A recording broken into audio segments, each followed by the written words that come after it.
Hello, I am Ranjit Singh, RS Convent Sainik School. Today I solve continuity question. Question number 4 क्या है?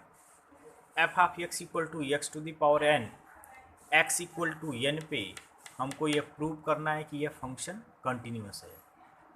ठीक है, हमको ये 1 2 3 ऐसा कुछ नहीं दिया, x इक्वल टू n दिया है।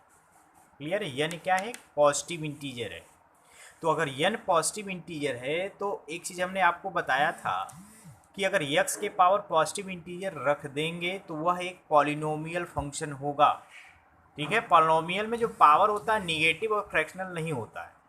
तो अगर ये पॉलिनोमियल है तो polynomial function every real number पे कंटिन्यूस होता है। ये जान लीजिए, ये हम आपको थोड़ा बता चुके हैं। ये हमेशा किसी भी पॉइंट पे देखेंगे, अगर n पॉजिटिव इंटीजर है तो हमेशा यह एक जो है कंटिन्यूस फंक्शन होगा। क्योंकि n पे हमको प्रूव करना है तो n पे प्रूव कर लेंगे। अब हम लेफ्ट लिमिट राइट लिमिट और सबका फार्मूला आपको हमने नोट करा दिया है। तो लेफ्ट लिमिट में a के प्लेस पे n रख दीजिए, तो n यहाँ रख दिए, माइनस है a के प्लेस पे n रख देना, बस इतना समझिए। आपको लेफ्ट लिमिट का फार्मूला हमने नोट करा है, राइट लिमिट का रख दिए। अब फंक्शन करा F of n minus H, F of n minus H. तो कैसा है कि अगर हम यक्स रखेंगे तो उसके जो यहाँ एलिमेंट रखेंगे उसके पावर n होता है। तो जो भी एलिमेंट यहाँ रखें उसके पावर क्या होगा? n होगा। अब हम direct H equal to zero put कर सकते हैं। क्यों कर सकते हैं? क्योंकि आपको हमने बताया था कि अगर 7 कंडीशन में नहीं है तो हम डायरेक्ट लिमिट रख देते हैं। तो अगर एच के प्लेस पे अगर हम जीरो रख दिए तो n के पावर n आ गया, यानी लेफ्ट लिमिट n के पावर n हो गई। Right limit x tending to n plus F of X plus H, यानी n प्लस एच, तो n प्लस n के पावर n प्लस n के पावर n कर देंगे, एच इक्वल टू जीरो कर देंगे, तो ये भी n के पावर n होगा। और एफ ऑफ n यानी एट द पॉइंट जहाँ x है वहाँ क्या रख दीजिए? n रख दीजिए। तो इस फंक्शन में जहाँ x है वहाँ n रख दीजिए, तो ये हो गया n के पावर n। तो देखिए left limit right limit at the point तीनों इक्वल है, इसलिए n पे ये फंक्शन क्या हुआ? कंटिन्यूस हो गया। क्वेश्चन नंबर 5 जो है इस तरह का फंक्शन लिखा हुआ है, कह रहा है कि 3.0 पे 1 पे और 2 पे कंटिन्यूटी हमको चेक करनी है। तो हम पहले जीरो पे करते हैं। अब थोड़ा सा इस तरह का फंक्शन को इस रियल लाइन पे आप डिफाइन करके देख सकते हैं। कह रहा है कि 1 से लेस के लिए x है, 1 से लेस के लिए आपका फंक्शन की वैल्यू x है, और 1 से ग्रेटर के लिए 5 है ना। और एट द पॉइंट यहाँ इक्वल लगा है, तो 1 के इक्वल के लिए आपका क्या है? x है। क्लियर? अब हम x इक्वल टू जीरो पे चेक करते हैं। अब थोड़ा सा हम डायरेक्ट आपको आंसर बता सकते हैं। देखिए 1 से लेस जीरो होगा, जीरो से देखिए लेफ्ट में जीरो से अगर हम माइनस एच करेंगे तब भी एक्स आएगा, जीरो प्लस एच करेंगे तब भी एक्स आएगा एट द पॉइंट जीरो। यानी तीनों के लिए जब एक ही फंक्शन है तो ये एक क्या है? पॉलिनोमियल है। एक्स क्या है? एक पॉलिनोमियल फंक्शन होगा ना, तो कंटिन्यूस होगा। अब 1 के अगर हम ग्रेटर पे देखते हैं तो इधर अगर कोई भी पॉइंट ले लेते हैं उस पर एक ही 5 है, यानी यह भी पॉलिनोमियल फंक्शन है, यह भी आपका जो कंटिन्यूस होगा। डाउट सिर्फ 1 पे ही हो सकती है कि यह कंटिन्यूस होगा कि नहीं, क्योंकि 1 के लेफ्ट चले तो x आता है, 1 के राइट चलते हैं तो 5 आता है, तो यहीं पे डाउट। तो हम पहले जीरो पे चेक करते हैं। तो a के प्लेस पे जीरो रख दीजिए, zero minus F of x, F of zero minus H.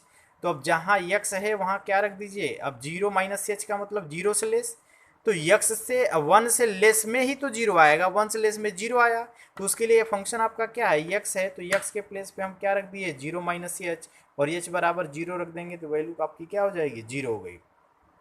Right limit zero plus करते हैं तो जीरो प्लस एच, जीरो से ग्रेटर जाएंगे तो देखो जीरो से ग्रेटर मतलब जीरो प्लस एच बहुत स्मॉल वैल्यू की बात कर रहे हैं, बहुत स्मॉल वैल्यू एच है, तो उसके लिए भी एक्स है। तो zero plus H, H equal to zero रख देंगे तो जीरो आ जाएगा। और एट द पॉइंट जीरो, यानी यहाँ एक्स के प्लेस पे जीरो रखते हैं, तो left limit equal to right limit equal to function at the point, यानी तीनों इक्वल है, इसलिए फंक्शन जीरो पे क्या हुआ? कंटिन्यूस हुआ। अब हम आते हैं 1 पे, चेक करते हैं कि 1 पे यह कंटिन्यूस है कि नहीं।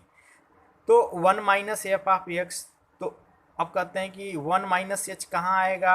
1 माइनस यानी 1 से क्या है? लेस। तो 1 से लेस के लिए देखिए 1 है, 1 से लेस के लिए फंक्शन हमारा x है, तो x के प्लेस पे हम क्या रख देंगे? 1 माइनस एच रख देंगे, और h बराबर जीरो रख देंगे, वैल्यू 1 आएगी। और 1+h करते हैं तो 1+h के लिए डायरेक्ट आपको दिया है कि 1+h कुछ भी करेंगे या 5 है, कांस्टेंट फंक्शन है, चाहे 1+h चाहे 2+h कुछ भी करेंगे तो उधर 5 है, तो जब x है ही नहीं डायरेक्ट 5 है तो 5 वैल्यू रख दिए, तो इसका क्या आ गया 5 आ गया। और एट द पॉइंट 1 के लिए फंक्शन आपका x है, देखिए इसमें लिखा हुआ है x इक्वल टू के लिए x इक्वल टू 1 के लिए x है, x ग्रेटर देन 1 के लिए 5 है, तो ये आपका क्या हो जाएगा या आप 1+h, यानी ये वैल्यू एट द पॉइंट 1 पे क्या हुआ 1 हो गया।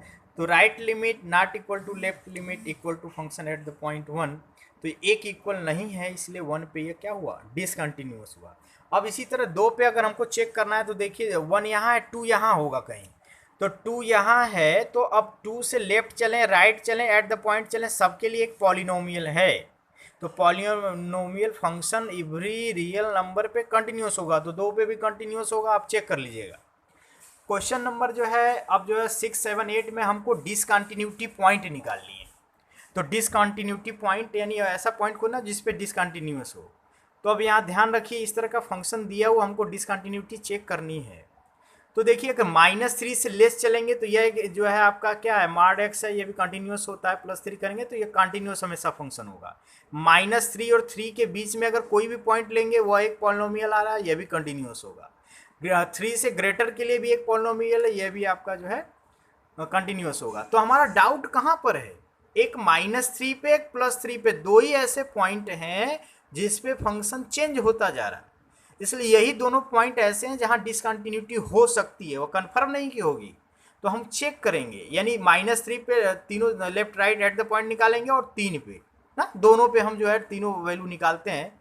तो -3 पे देखिए हम लेफ्ट लिमिट निकालते हैं, तो -3 तो -3 तो -3 क्या हो गया -3 से लेस होता है, यानी इस x के प्लेस पे हमको क्या रख देना है -3 रख दिए +3।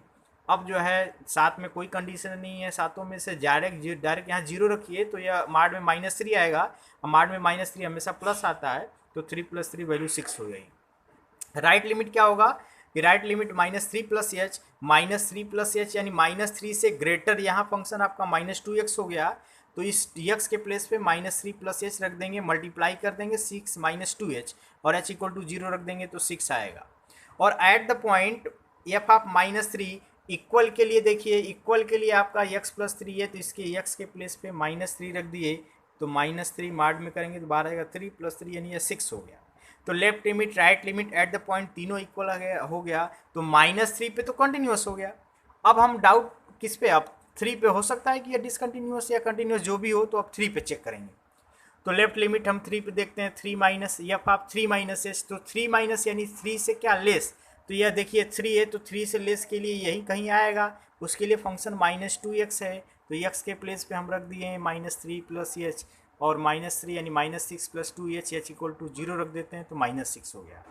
हम राइट लिमिट निकालते हैं 3 + f आप 3 + h, तो ये क्या हो जाएगा 6 + 3 + h + 2, तो इसकी वैल्यू क्या आ जाएगी 20 आएगी, और एट द पॉइंट 20 हुआ। तो लेफ्ट लिमिट जो है तीनों इक्वल नहीं है, left limit right limit equal नहीं है, लेकिन एट द पॉइंट इक्वल है, लेकिन एक नॉट इक्वल टू है, इसलिए माइनस या +3 पे ये फंक्शन क्या हुआ डिसकंटिन्यूस है। तो यह क्वेश्चन पूछा है कि कौन से पॉइंट पे डिसकंटिन्यूस है, तो +3 पॉइंट पे ये डिसकंटिन्यूस हो गया।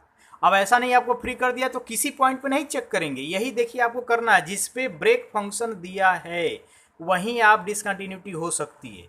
तो -3 और 3 ऐसा दो पॉइंट था, दोनों पे हमने चेक कर लिया, फिर -3 पे तो कंटिन्यूस हो गया, 3 पे डिसकंटिन्यूस हो, तो आपका आंसर क्या हो गया 3 हो गया। इसी तरह क्वेश्चन आपको सॉल्व करने हैं, क्लियर है। ओके।